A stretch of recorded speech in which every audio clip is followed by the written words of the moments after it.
হাত উঠে যে দোয়া করা হয় এটিকে আমাদের দেশের মানুষরা দেশীয় ভাষায় মোনাজাত বলে থাকে। মোনাজাত মানে চুপিসারে কথা বলা বা গোপন আলাপ করা। এটি মূলত সালাত অবস্থায় তাকবীরে তাহরিমা থেকে সালাম ফেরা পর্যন্ত মুসল্লি আল্লাহর সাথে গোপন আলাপ করে, চুপিসারে কথা বলে। ইযা সাল্লাল আব্দু ইউনাজি রব্বাহু, বান্দা যখন সালাত আদায় করে বা সালাতরত থাকে তখন রবের সাথে মোনাজাত করে, মানে গোপন আলাপ করে। আপনি আপনার আরজি আল্লাহর কাছে চুপিসারে পেশ করছেন। এক কথায় এখানে প্রশ্নকারী উদ্দেশ্য হচ্ছে মোনাজাতে সাধারণত কোরআনী দোয়াগুলি পড়ে থাকি, হাদিসের দোয়া পড়ে থাকি, সেই দোয়াগুলি সেজদায় পড়তে পারবো কিনা নফল সালাতে। নফল কেন, ফরজ সালাতে আপনি তসবিহ পড়ে নেওয়ার পর পড়তে পারবেন। তসবিহ সুবহান রাব্বিয়াল আলা, সুবহান রাব্বিয়াল আলা, সুবহান রাব্বিয়াল আলা 3 বার সর্বনিম্ন উত্তম সুন্নাত, আর সর্বঊর্ধ্বে আপনি যত বেশি পারেন পড়েন।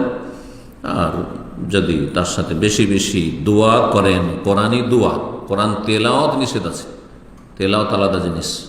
তেলাওয়াত আয়াতের শুরু থেকে হয়, কিন্তু অনেকগুলি দোয়া আয়াতের শুরু থেকে নয়।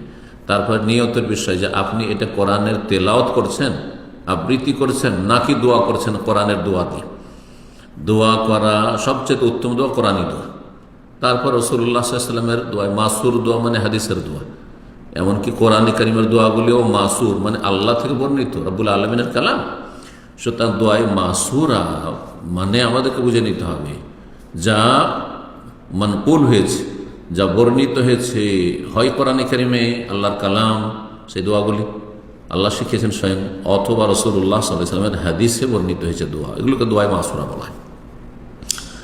এই দোয়াগুলি পড়তে পারবেন। এই মর্মে সহিহ মুসলিমের 744 নম্বর হাদিস এবং সহিহ মুসলিমের আরেকটি হাদিস রয়েছে, সহিহ বুখারীতে রয়েছে 738 নম্বর সহিহ মুসলিমের হাদিস। এই হাদিস হচ্ছে আকরাবু মা ইয়াকুনুল আবদু মির রাব্বিহি ওয়া সাজিদ, সবচাইতে নিকটবর্তী বান্দা হয়ে যায় রবের যখন সিজদায় অবনত হয়। সিজদায় যখন মানুষ লুটিয়ে পড়ে সবচেয়ে কাছাকাছি হয়ে যায় আল্লাহর। ফাজতাহিদু ফি দুআ, সুতরাং দোয়াতে তোমরা পরিশ্রম করো, হ্যাঁ, সর্বাত্মক প্রচেষ্টা চালা। তাহলে মেহনতের সাথে দোয়া করতে হবে, মন লাগিয়ে দোয়া করতে হবে, অন্তর থেকে দোয়া করতে হবে, জি, একাগ্র চিত্তে দোয়া করতে হবে, বারবার করে আল্লাহর কাছে চাইতে হবে। ফাজতাহিদু ফি দুআ।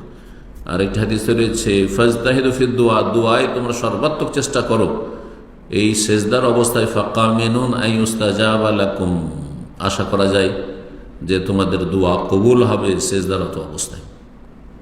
সুতরাং সেজদাতে সবচেয়ে ভালো দোয়া হচ্ছে কোরআন কারীমের দোয়া, তারপরে রাসূলুল্লাহ সাল্লাল্লাহু আলাইহি ওয়াসাল্লামের হাদিসের দোয়া, তারপরে আমাদের নিজের দোয়া। সেজদাতে দোয়া করতে পারবেন, আরবি তো হইলেই ভালো।